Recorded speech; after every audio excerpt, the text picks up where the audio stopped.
Dans une lointaine campagne du royaume de France, un petit village est depuis peu devenu la proie d'un animal féroce. Des meurtres sont commis chaque nuit par certains habitants du village, devenus loups-garous à cause d'un phénomène mystérieux.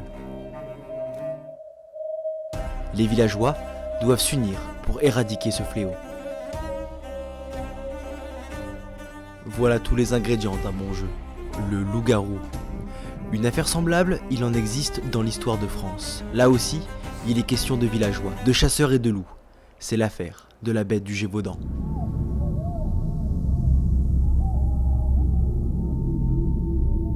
La partie se joue comme ça. D'abord, la carte du loup-garou. Toutes les nuits, il se réveille et dévore un pauvre villageois. En Gévaudan, la première victime de la bête, c'est Jeanne Boulet.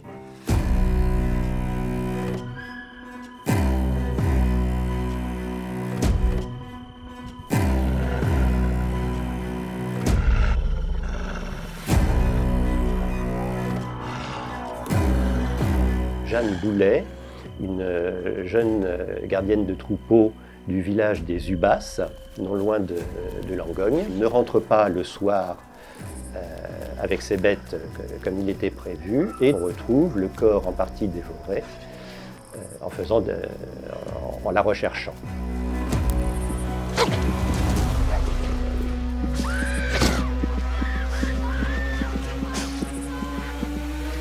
On a simplement découvert cette jeune bergère qui avait été à moitié dévorée, et on a dit c'est une bête féroce qui l'a attaquée et qui l'a dévorée. Les théories fusent. La bête serait un loup, une hyène, un ours, un hybride. Nous avons des portraits robots qui ont été effectués à l'époque, qui se recoupent pas mal. Sur la taille, par exemple, grosse comme un veau d'1 an, mais un veau d'1 an de 1765. Ressemblant à un loup, mais différente d'un loup, noir et fauve dans ses couleurs, une raie noire sur le dos, une gueule immense. 3 livres de muscles de part et d'autre de sa mâchoire, c'est-à-dire qu'elle était capable, avec la puissance de sa mâchoire, de faire éclater un crâne. C'était un hybride, certainement entre un loup ou une louve, on ne sait pas quel était le mâle, quelle était la femelle, et puis peut-être, c'est une hypothèse que j'ai avancée, un descendant des chiens de combat de l'armée romaine. Et ils étaient caractérisés, ces chiens de combat, par un cœur blanc qui était sur le poitrail. Or, sur la bête du Gévaudan, il y avait un cœur blanc. La deuxième étape de notre jeu, la petite fille. Elle se réveille, espionne la bête et informe les villageois. Dans notre affaire, les gazettes relaient l'histoire dans les marchés, dans les journaux. Dans le royaume de France, les villageois ont peur. Nous sommes au XVIIIe siècle, la plupart sont illettrés et les croyances religieuses et mystiques sont prédominantes. Les gens allaient au marché et puis ils disaient « Ah, il y a la petite Attelle qui a été dévorée par une bête, on ne sait pas ce que c'est ». Il y avait la messe du dimanche qui était quelque chose de très important. La religion catholique a utilisé la peur de la bête du Gévaudan pour dire « C'est une punition que Dieu envoie parce que vous ne respectez pas les commandements de la Sainte Église catholique romaine ». Donc à la sortie de la messe, les hommes, ils allaient boire un coup, c'était leur seule récréation de toute la semaine, ils allaient boire un coup au bistrot du coin, et puis ils se racontaient les histoires. Et c'est comme ça que l'histoire de la bête du Gévaudan, à l'époque, s'est propagée dans les campagnes. Les colporteurs, ils passaient d'un village à l'autre, ils disaient « Ouais, t'as su, la semaine dernière, il y a eu encore une attaque, il y a eu un mort, il y a eu... » Ils alimentaient l'affaire aussi. Hein. La rumeur enfle jusqu'à Versailles. Louis XV s'inquiète. Il a peur. Peur d'un peuple qui s'agace. Peur d'une révolte. Peur des moqueries aussi. Celle de la Gazette de France et des gazettes internationales qui s'emparent de l'affaire et publient des centaines d'articles. Nous sortions de la guerre de 7 ans qui nous avait confrontés violemment et sanguinairement aux armées britanniques. Donc il y avait une rivalité entre la Grande-Bretagne et le roi de France. Et comme on n'arrivait pas à tuer cette bête, la presse britannique ridiculisait le roi de France en disant qu'il n'est même pas capable d'assurer la protection de son peuple contre un loup enragé. la carte du maire. Il intervient lorsque les villageois n'arrivent pas à s'accorder. Ici, Louis XV s'empare de l'affaire personnellement. Sur place, les villageois, chasseurs et autorités locales mènent les premières traques. Face à leurs échecs, Louis XV prend les devants. 6000 livres à celui qui ramènera la bête. Il envoie des troupes, mais sans succès. Parmi elles, le capitaine Duhamel. Il est renvoyé une première fois dans ces quartiers à la Noël 1764, puis rappelé parce que la bête continue et qu'il faut quand même essayer de faire quelque chose. Il verra la bête et regrettera toute sa vie, je pense, d'avoir raté son coup de feu.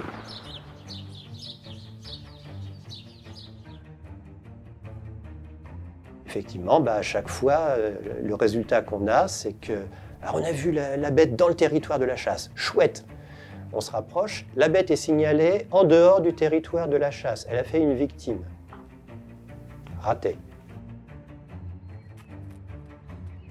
Donc le roi ne peut pas se permettre d'abandonner le Gévaudan, il ne peut même pas se permettre d'y rester bredouille, il doit être vainqueur. Donc la solution qui se dégage à ce moment-là, c'est d'envoyer son porte-arquebuse pour aller chasser la bête en Gévaudan. Donc avec Monsieur Antoine, il va envoyer un certain nombre de gardes-chasse de sa suite près de l'abbaye des Chazes pour préparer une chasse. Et il va s'y rendre en septembre et abattre un animal. En fait, c'était un grand loup qui pesait une 60aine de kilos. Les loups habituellement pèsent 25 à 30 kilos quand ils sont adultes, donc c'était un très très gros loup. François-Antoine exhibe le loup à Versailles. Seulement, la bête, elle, continue à tuer. Et comme le roi avait décidé que la bête avait été tuée par son premier porte-arquebuse, évidemment les évêques et puis les ministres de l'époque n'allaient pas dire « Ah ah, le roi s'est trompé, il croit que c'est la bête, mais elle est toujours là ». Il disait non, mais c'est pas la bête, c'est un loup qui a peut-être attaqué votre fille et qui l'a dévorée. La bête, elle a été tuée officiellement par le premier porte-arquebuse. Mais les gens ne décrivent pas un loup. En outre, il est plus qu'improbable qu'un loup attaque un humain. Pourquoi, si une meute de loups affamés est capable de s'en prendre à un élan, un bison, pourquoi ne chercherait-il pas à nous agresser, nous ?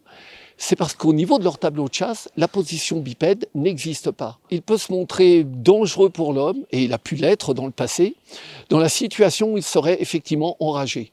Mais si on retient le fait que toutes les personnes attaquées par la bête du Gévaudan n'ont pas été tuées, certaines ont simplement été blessées, aucune d'entre elles n'a développé la rage. Donc on ne pourrait pas retenir l'hypothèse, concernant la bête du Gévaudan, d'un loup ou d'un chien enragé.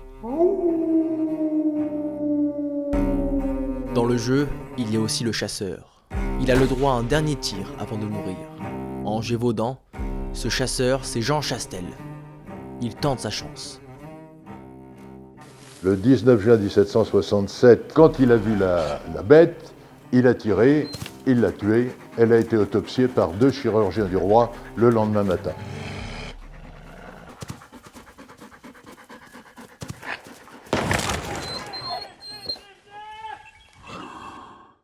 Et donc, Jean Chastel, poussé par ses amis, a dit va la présenter au roi parce que ça, c'est la véritable bête et tu vas avoir une somme formidable. Pendant 3 mois, Jean Chastel exhibe sa proie dans tous les villages. Il monte à Paris, mais arrivé dans la capitale... Personne n'a voulu voir la bête parce qu'elle sentait abominablement mauvais à 20 mètres à la ronde. On l'a enterrée dans un jardin, on ne sait pas lequel d'ailleurs. On lui a donné une petite récompense, l'équivalent de 1000 ou 2000 euros, et puis voilà comment l'affaire s'est terminée. Malgré la mort de la bête, les théories ne disparaissent pas. On voit les coupables partout. Ah, c'est possible qu'il amène l'homme, oui. Maintenant, il est clair que si un enfant était tué, si son cadavre n'était pas découvert rapidement, rien n'empêchait à des loups passant à proximité la possibilité de consommer ne serait-ce que partiellement ce cadavre. Est-ce que c'était quelqu'un qui avait dressé, un fou qui avait dressé une bête, ou c'était plusieurs hommes, ou des pédophiles? Il y a eu quelques cas où l'homme a tué une femme et l'a peut-être violée en faisant croire que c'était la bête du Gévaudan. Je pense à un cas tout à fait précis où une jeune fille a été trouvée tuée dans un chemin. On a dit que c'était la bête du Gévaudan, mais son chemisier avait été délicatement déboutonné et ses seins étaient à l'air. C'est certainement pas la bête du Gévaudan qui a délicatement déboutonné le corsage. Le village se réveille. Ça, c'est ce qu'il se passe dans le jeu. Mais en France, ce réveil fut bien plus difficile, car entre 1764 et 1767, au moins 80 personnes sont mortes. Jusqu'à 400 selon certains spécialistes. Ce qui est certain, c'est que ce fait divers devint un mythe. Mais ce qui reste incertain, c'est l'identité de la bête. Qui était-elle ? 250 ans plus tard, personne ne le sait.